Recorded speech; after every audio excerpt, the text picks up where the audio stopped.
I'm Dr. Nina Savelle-Rocklin, and I'm a psychoanalyst specializing in food, weight, and body image issues. I am here to help people who have an unhealthy, unhappy relationship with food.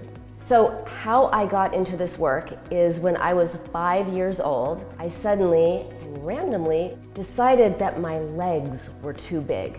And this began my descent into eating disorder hell.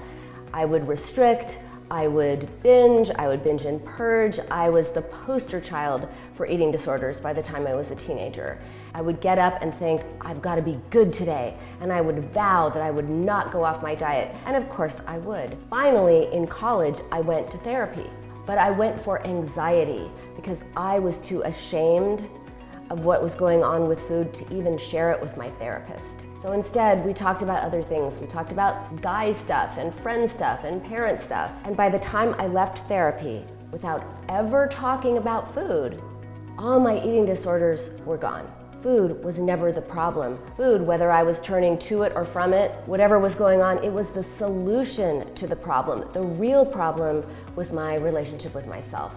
I believe in liberation, freedom. I believe that you can totally and absolutely and radically transform your relationship with food, and that is why I do what I do.